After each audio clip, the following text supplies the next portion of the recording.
Ovo je priča o jednoj majskoj suboti provedenoj u Žepi, na slapu, i o dobrim domaćinima, povratnicima, herojima.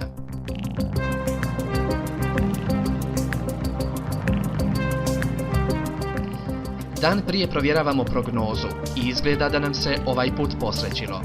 Dan stvoren za putovanje u istočnu Bosnu. Oprema na broju, kao i ostale potrepštine u rancu.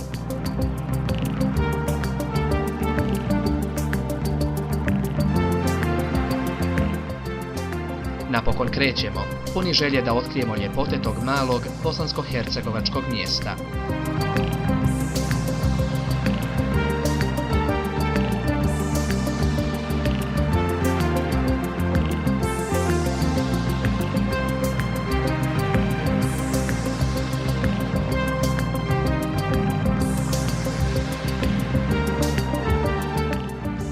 Po običaju dobrog nam raspoloženja, veselja i smijeha nije falilo. Napuštamo Sarajevo uživajući u pogledu na grad i jutarnje sunce. Posljednje pripreme. Završavamo scenario. Majsko sunce obasjalo je Sarajevsku kotlinu koju ostavljamo iza sebe.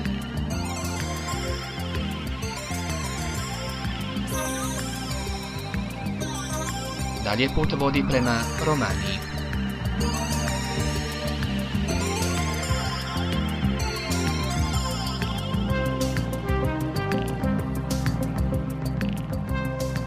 Oko nas su zelene šume bosanske, potaman nam sve. Pravimo kratke pauze za slikanje ili doručak, kako ko.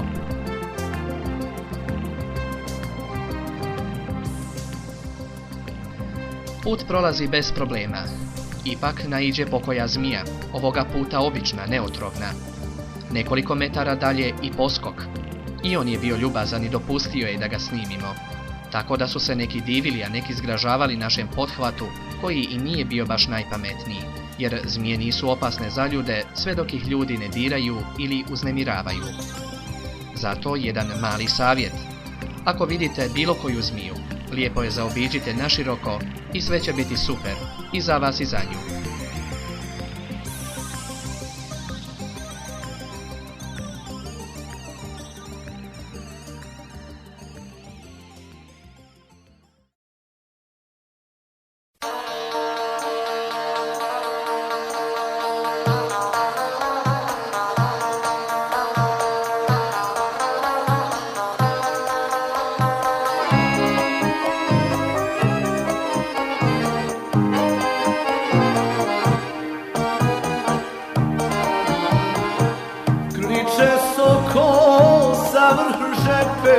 Gori zelenoj, u amanet cijeloj Bosni, majci jedinoj. U amanet cijeloj Bosni, majci jedinoj. Bosna tuđa nije bila i nikada neće biti. Bosna jednu žepu ima i ne da se pokoriti.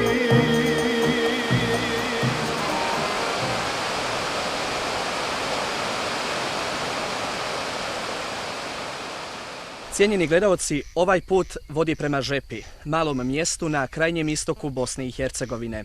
Kako se i od čega danas ovdje živi, kako opstaje, saznaćete u reportaži koja slijedi.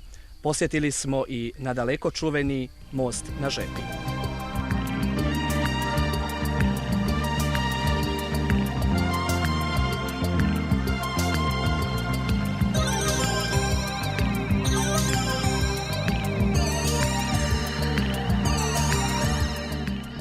Tokom proteklog rata i agresije na Bosnu i Hercegovinu, Žepa je bila mala bosanska enklava, koja je odoljevala udarima daleko nadmoćnijeg neprijatelja.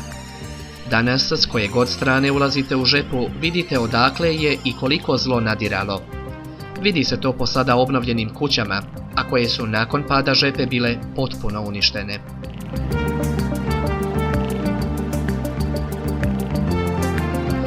Na području mjesne zajednice Žepa, koja je u sastavu općine Rogatica, trenutno živi oko 200 porodica, koje se uglavnom bave zemljoradnjom i stočarstvom.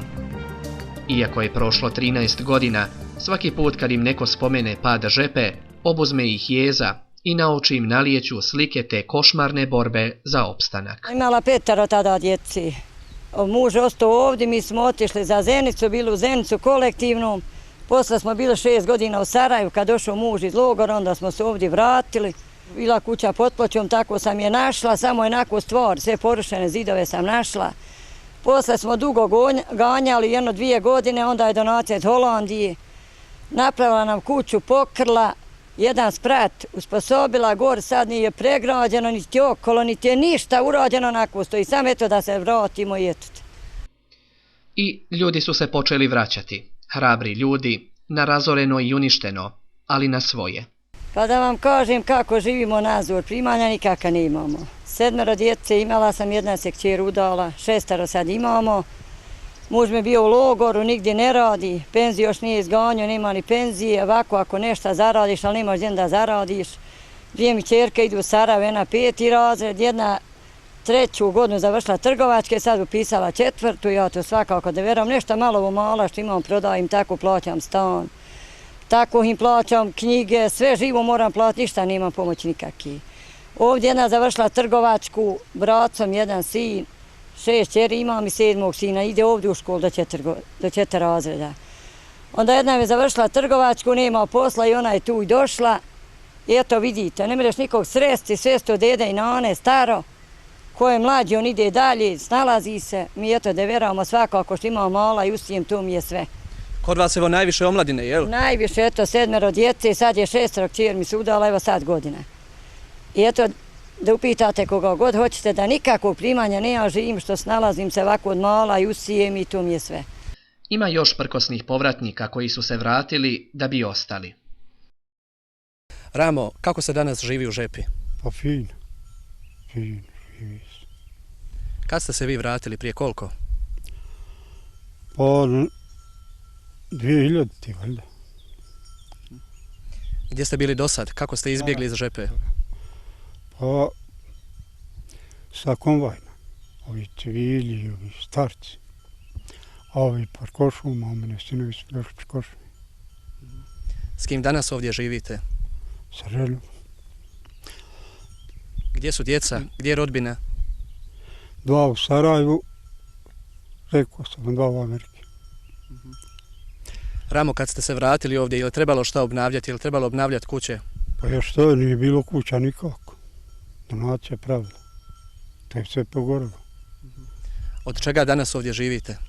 Pa eto, živi ko ima penziju, od penzije izdrži malo stoke i eto od toga. Ima li brige za povratak? Ili svi oni koji su se htjeli vratiti, već su se vratili? A vraćat će se još. Vraćat će se svijeta još. Ramo, šta kažete mladim ljudima? Trebaju li se vraćati? Pa trebaju. Treba još to. Po mene sinovi dolaze, pomažu, rade. Jer da nije sinova ne bi ja mogao držati ovce. I svake godine tako, jel? Ja dođu nakon se sijeno i od toga zato i držim ovce. Ja ne mogu i valiti. Kako sa zdravljem, Ramo? To nije dobro. Nisam baš najbolji. Gdje se liječite? Ima li ovdje kakva ambulanta? Moja u Sarajevu. Sarajevo ja. A ima u Hampijesak, idu neki kod doktora. I dobro vam je ovdje, jel? Ne kajete se što ste se vratili? Fino je. Fino. Pa volili svako u svome, na svom. Nisu Žepljaci potpuno nezainteresirani za svoj kraj. Dolaze, okupljaju se, razgledaju. Mnogi su se doduše našli u Americi ili drugdje po svijetu, ali ne zaboravljaju svoj kraj. Za 1. maj ili drugim prigodama se okupljaju, pjevaju, igraju, vesele. Ljudi opažaju da se mnogo toga radi i da je puno već urađeno.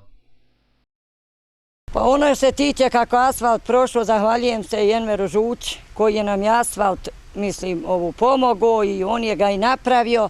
Da nije asfalta možda nas ne bi niko ni obišao.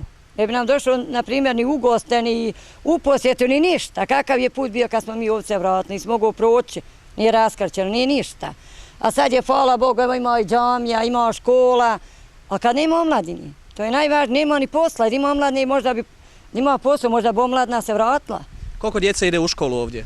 Ma samo ide dvoje, mislim redovno, a dvoje ide, eto, pomalo, pa valjda će sad pravo ići upisano, s 4, znači će biti sad ide u školu. Plodna zemlja, ustrajan rad, vjera u život i onog koji život daje urodili su brojnim stanovnicima, kojih je prije rata u Žepi bilo blizu 4000. Djece i mladosti bilo je na pretek. Žepa je nekad ovdje dobro se živjela. Nešto oko 5000 stanovnika je odbrojala ovo područje.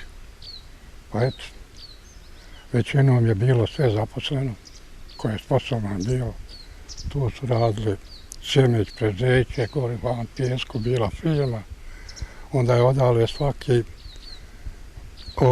leptično išla autobusi, vozili radnike u Sarajevo, subotom, odnosno petkom ili subotom vraćali, tako da je svako iz kuće bio zaposlen. Fino se živjelo, tu je bio hotel B kategorije, Dorna bila Jasna, Prezeće, i to radili, bilo puno posla. Ovdje bila tu 8-godišnja škola, tamo u Pripečku, jedna 4-razredna, gore na Lazama 4-razredna, u Rataru 4-razredna. Tako da je sve pokriveno bilo i školstvo do 8 razreda. I eto. Kako ste vi, dedo, lično živjeli? Dobro. Imao sam, da vam kažem pravo, dobro sam živio. Imao sam tamo kuću, stalu. Ovo je moja kuća koju sam još napravio. Druga, treća je bila gore u planini. Držao sam stoku. Preko ljeta sam pratio. Kad smo dali seli, imao sam dosta stoke. Nevjerovatno, ali ja sam 5 krava sam imao sami. Steoni, 2 vola, konja za jahanje, za planinu gore. Ostalo je sve. Ta kuća tamo i štala izgorela, gore kuća i štala izgorela, i gore štala bila preko ljeta. Ovu kuću je sin bio učitelj, pa je on pomagao, to je on napravio. Ona je bila bombardovana, raščarana, tako da je on opravio svojim sredstvima u Americi je sada, pa je dao sredstva, opravio. Dosta je žepljaka, dedo, raseljeno, je li? Molim? Dosta je žepljaka raseljeno i po bijelom svijetu. Sve raseljeno. Ovo što se je vratilo, sve naša stari, većinom stari. Omladina nema uslova, nema posla. Hoće ljudi da radi, a šta će? Gdje da radi? Kamo film? Ima li kakvog malog biznisa? Ma nema. Jedito ovaj Štitkovac koji je ovaj asfalt napravio svaka čast, on je učinio mnogo za ovu Žepu, jer asfalt je do Drini otišao, došao ovdje, ne znam, forsira još valjda neku fabriku tu da napravi, ali eto valja načekati. Dedo, evo, šta još možete reći o Žepi? Koliko je godina na zdravlje? Molim? Koliko imate godina? 82. Čega se još najradije sjećate? Evo, mi znamo recimo o teferićima ovdje u Žepi, posebno povodom 1. maja. Ovdje, rećemo, 1. maj je praktikovan svake godine kao praznik rada. Tu je većina naroda dolazila, to je uobičajilo, veselje bilo. Onda bili su Bajram, poslije sve muslimansko ovo bilo, Bajrama 2, ili kad se neko oženi svadbu pravi, eto to nam je bilo, to otverićemo i tako. Danas ostale samo uspomene? Samo uspomene, eto sad nešto pokušava se, 1. maja je bilo ovdje opet malo počelo da se, eto početi tako. Dedo, hvala lijepo i evo poruka možda mladim ljudima, povratnicima. Dobro bi bilo kad bi se uslovi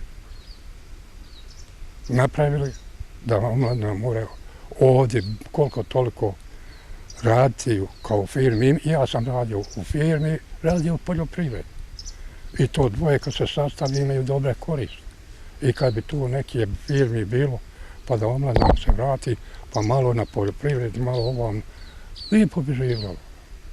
doći. Ako Bog da. Jako Bog da, tako je. Da se i bez velike pomoći političara može učiniti mnogo za održivi povratak, pokazuje i poneki pojedinačni primjer privatne inicijative.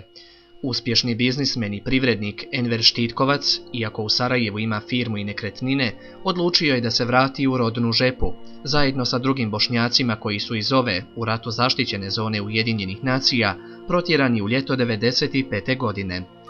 Da bi svoj gradić oživio, odlučio je da ga asfaltom poveže sa Han pijeskom. Počeo je sam, vlastitim sredstvima. Veli da je osim vode i struje, put važan segment i stimulans povratku. Pa ja sam ovo započeo sam 2003. Položeno je 36 km asfalta. Znači ima još tije 6 sada se stavi, počinjemo u ponedjeljak, znači to je oko 42 km. Na ona područja gdje nije bilo metra. I hvala Bogu dobro. Ovaj ljubazni gospodin rekao nam je da je uložio mnogo vremena i truda da bi animirao strukture vlasti da se priključe njegovom projektu za dobrobit ovog naroda. Pa teško kako nije teško bilo, vrlo teško bilo, neizvjesno, sam počinješ, sam u nešto ulaziš. Ja mislim da nikad niko ništa nije ostvario bez velika rizika i da ako nešto radi, da je najuspješniji onaj ko se obazre svome kraju, pomogne svoj kraj, a ujedno našu lijepu Bosnu i Hercegovinu. U cilju podsticanja održivog povratka planira pokrenuti i proizvodnju voća i ljekovitog bilja i zaposliti domaću radnu snagu. Napravio sam evo ovu fabriku, neće ubrzo početi raditi, već su neka postrojenja došla, tako da će moći svako prodati svoj proizvod koji proizvede u Žepu. Svaki. Biće recimo pakovanje vode, sokova, mlin, čajevi, žitarice, džemovi, rakija, sve komplet. Znači šta god ko proizvede moće to prodati i moće prodati po tržišnim cijenama. Gdje će se sve to plasirati?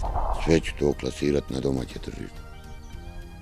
Jer ipak ako bude proizvodio opstaće i morat će se neko pozabaviti oko ovog uvoza otrova, da se šta god prirodno pojede i da se počnu ta zdravlju brinuti i vraćati narodi toj generacijama koje se rađaju.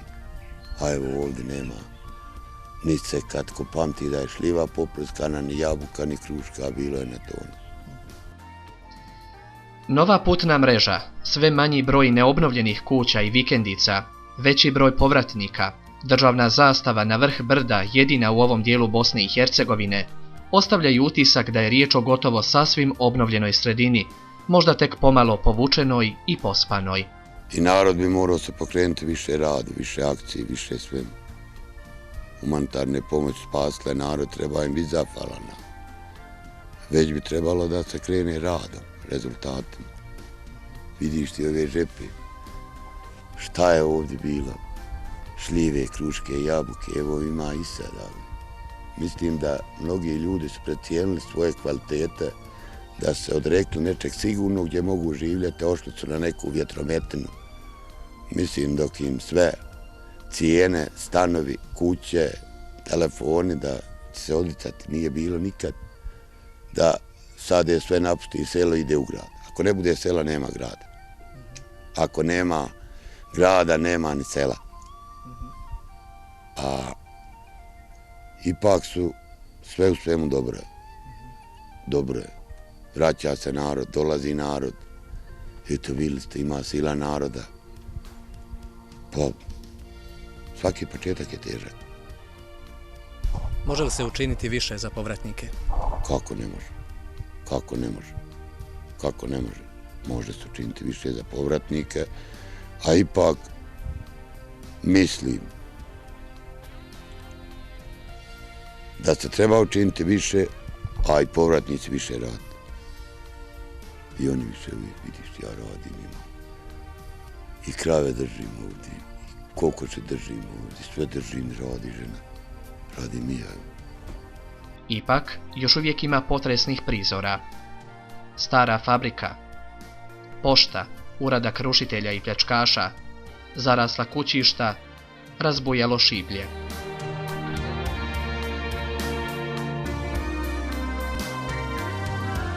Žepska džamija za vrijeme posljednjeg rata nestala je sa zemlje.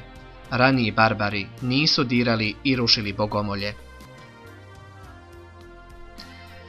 Govorilo se kako zapravo postoje 3 žepe. Ona prava žepa, pa žepa u Rogatici i velika žepa u novogradskom naselju Sokolje. Ipak, zna se šta je prava žepa. Ne postoji ni jedna žepa prava osim ova žepa. A to su tamo lažne žepe. Te nemaju katastar, nemaju grunt, nemaju dokumentaciju. Ova žepa ima to sam, ove nemaju. One su privremene, prolazni peron. Možda voz zakasnio, pa nije. Ovo je žepa.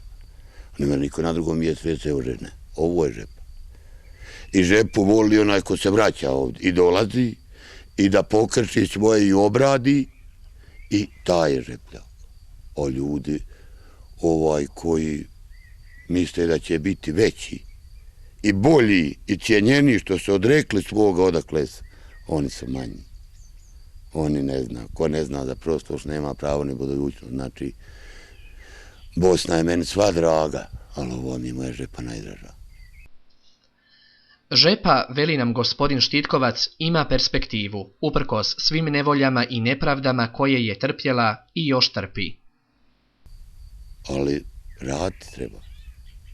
Raditi treba. I bolje im je ranije da se prihvate rada dok se još nisu skroz odvikli.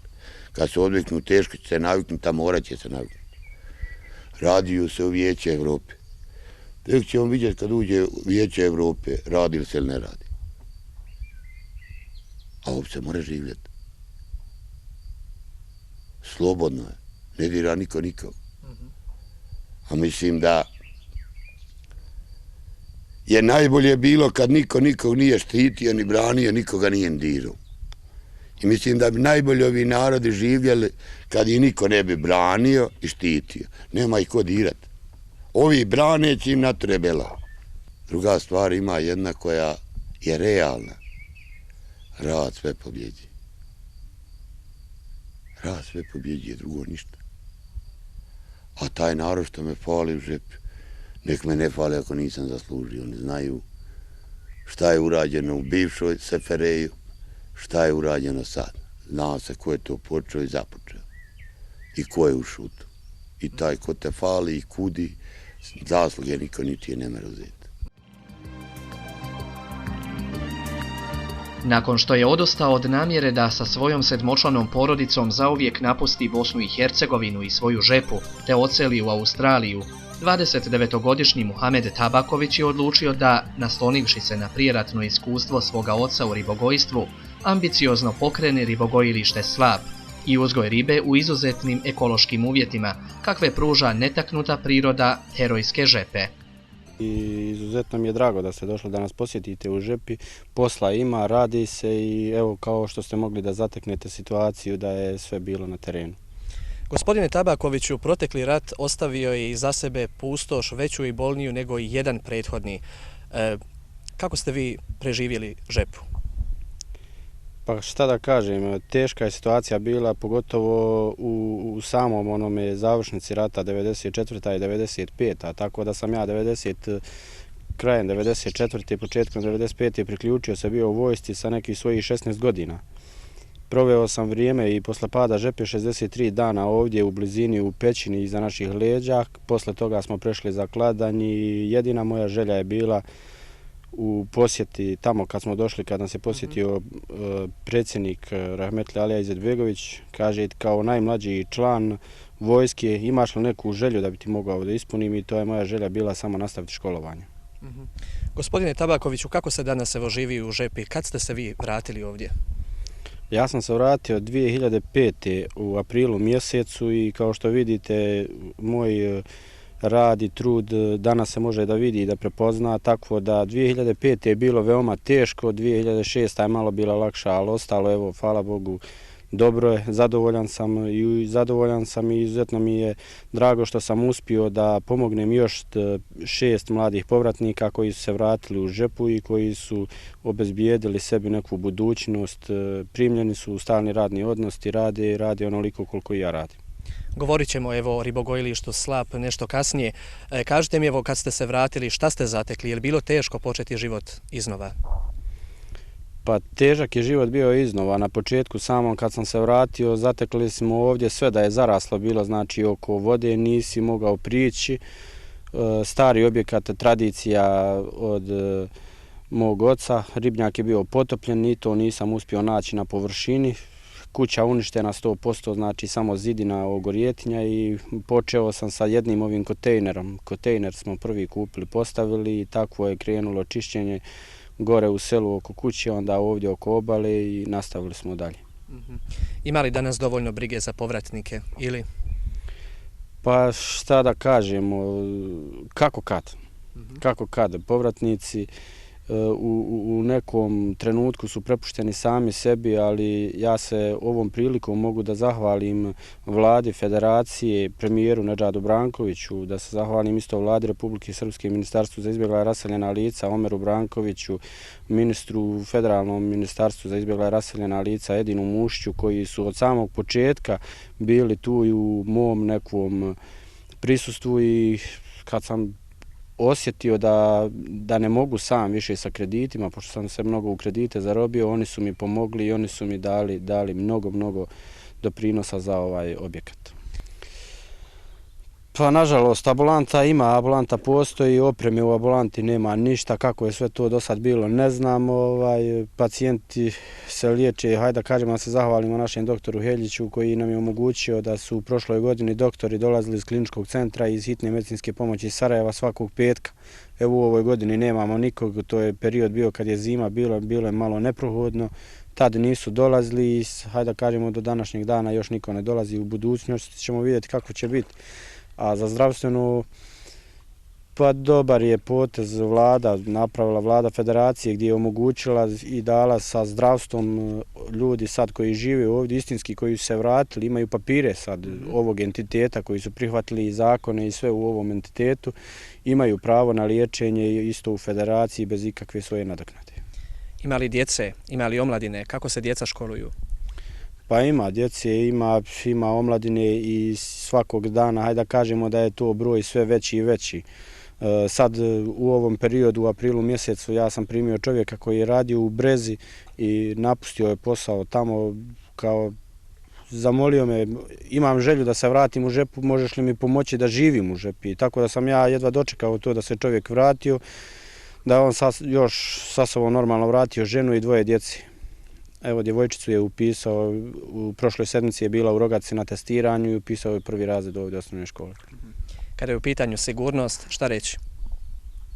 Pa sigurno što se tiče ovdje same Žepe, dobro, izuzetno dobro, nema nikakvih problema. Dolazi li policija ili tek tako sporadično obilazi? Koliko puta u mjesecu recimo dođe policijska patrola da obiđe mještane, povratnike? Pa ajde da kažemo da je to sve opet po nekoj potrebi, ali sigurno u mjesecu dođu 2 puta, prođu kroz Žepu i tako. Nema neke ni potrebe da oni dolaze jer nema nikakvih problema. Ovo ribogojilište godišnje proizvede 200 tona ribe, a prema ugovorima ima potražnju za 350 tona. Kapacitet ribogojilišta je 200 tona godišnje ribe. Sad trenutno u objektu se nalazi oko 286.000 komada, što znači u svakorazne kad bi pretvorili u kile negdje oko 21, skoro 22 tone ribe. Koliko je uposlenih ovdje na ribogojilištu? Trenutno imamo 6 ljudi koji su u stalnom radnom odnosu i imamo s vremena na vrijeme, znači po potrebi kad nam treba zaposlimo još 3 čovjeka. Šta podrazumijeva zapravo svakodnevna briga za ovu kalifornijsku pastrmku, ako se ne varam? Pa svakodnevnu brigu, znači prvo što moramo da vodimo računa, moramo voditi račun u tome da je riba sita, da je dobro nahranjena u prvom intervalu hranjenja u 7 i u 10, poslije onda samo dohranjivanje. I vodimo računa da su mreže čiste, da nema algi pohvatani, da ne bi smanjivale kiseonik ribe. Gdje nabavljate svu potrebnu opremu, hranu za ove ribe, za ovo ribogojilište? Hranu za ovo ribogojilište nabavljamo trenutno preko Ljubuškog i jednim dijelom uvozimo iz Italije, a jedan dio je do sad ranije išao nešto od Francuske. Što se tiče hrane, mreže ove su nabavljene iz Biograda na moru, to je Hrvatska, a ovu plastičnu konstrukciju to smo išli jednim dijelom iz Srbije, jednim iz Slovenije. Željezo je znači naš domaći proizvod i eto. Možda da kažemo nekoliko riječi o tržištu. Gdje plasirate ribu, koliko plasirate, kolika je potražnja? Pa potražnja je velika što se tiče ribe i pogotovo sad u ovim zadnjim vremenima što se dešavaju svakorazne bolesti, te kravlje ludilo, te sad bruceloza na ovcu i dosta smo počeli prepoznavati da je stvarno još riba zdrav proizvod dok ne bi izmislili neku bolest za nju. A ovo što se tiče tržišta, tržište imamo za Srbiju, jedan dio radimo sa Mađarskom i počeli smo raditi sa Libijom u aprilu mjesecu, tako evo sad u maju mjesecu pripremamo drugu isporuku za Libiju. Pregovori su još sa dvije zemlje, ali to nek ostane da vidimo šta će se desiti. Ko vam u svemu zapravo pomaže? Nedavno su vas posjetili čelnici vlade kantona Sarajevo. Pa čelnici vlade kantona Sarajevo u ovom periodu su napravili dobar pomak i dobar doprinos su doprinijeli ovom ribogojilištu Slap, gdje su omogućili da se drugi objekat iza naših leđa dole pola naseli sa ribom i obezbijedi hrana za to i gdje smo tu još u tom proširenju omogućili, znači još da kažem u skorijem vremenu mogli bi primiti još i radnika novih koji će raditi na ovom objektu. Koji su zapravo planovi za budućnost? Dijelom ste kazali za tržišta. Šta još planirate?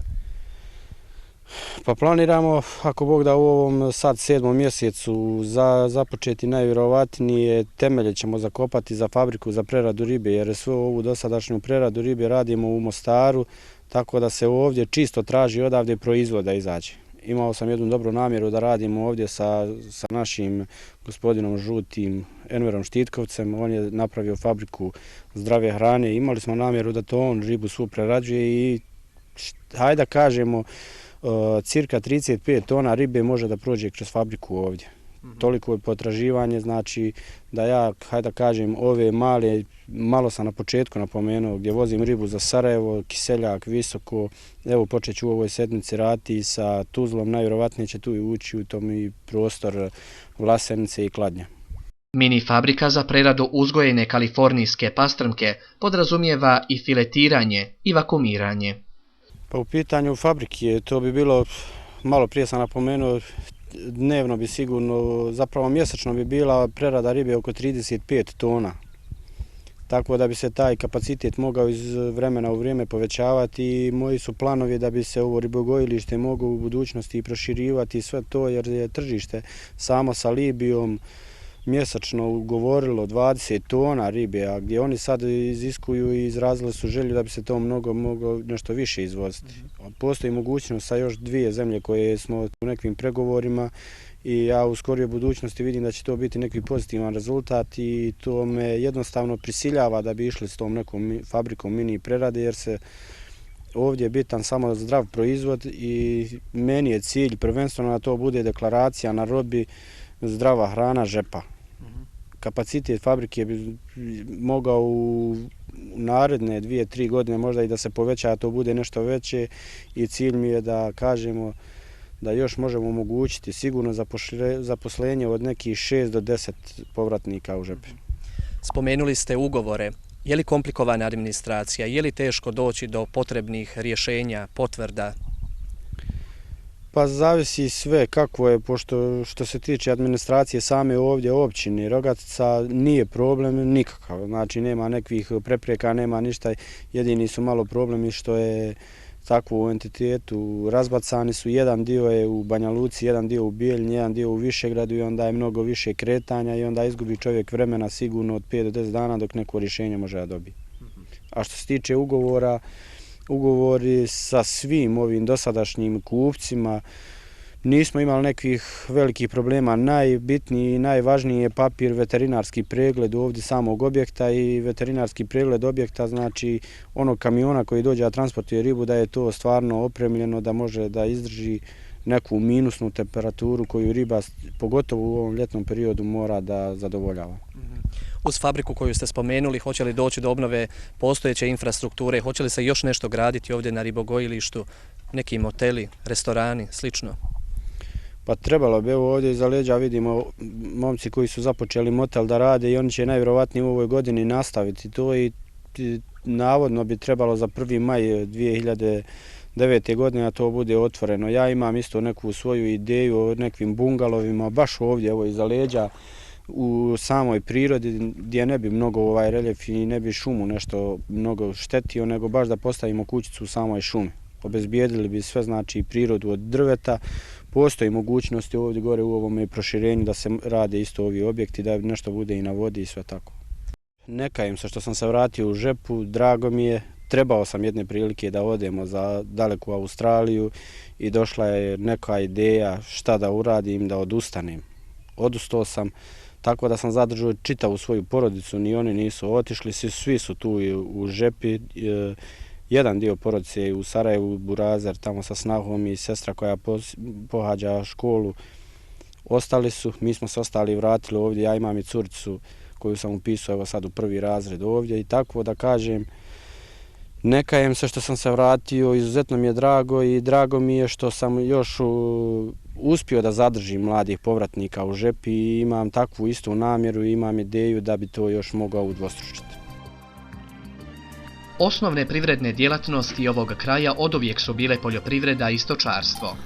Mjesto Žepa sa karakterističnom bosanskom planinskom fizionomijom prvi put se spominje u osmanlijskom defteru iz 1485. godine kao selo koje pripada Vrataru, bivšem starom gradu srednjovjekovne Bosne.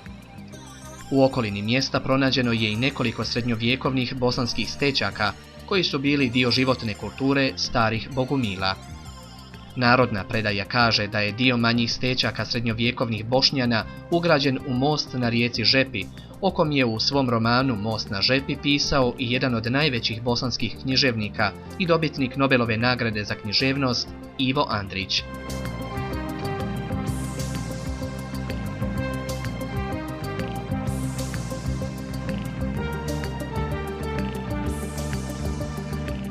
U 16. stoljeću vezir Jusuf dao je u mjestu izgraditi tada graciozni most na rijeci Žepi, koji je stoljećima bio ponos mještana ovog kraja. U 20. stoljeću ljudi su gradili branu na Drini, pa su most na Žepi pomaknuli malo uzvodno da ga jezero ne potopi. Most iz legende i dalje spaja dvije obale hučne i brze Žepe.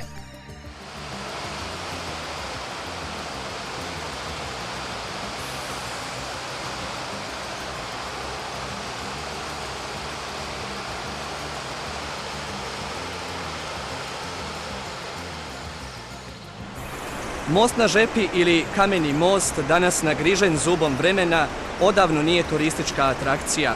Danas se preko njega uskom pješačkom stazom može stići do okolnih sela Vratar i Ribioci na putu prema Rogatici. Na mramornoj ploči pokraj ovog mosta stoji zapisano: ovaj most je spomenik neimarstvu 16. vijeka. Ugrožen akumulacionim jezerom na Drini, prenesen je ovdje sa ušća Žepe 1967. godine, da i dalje služi pokoljenjima.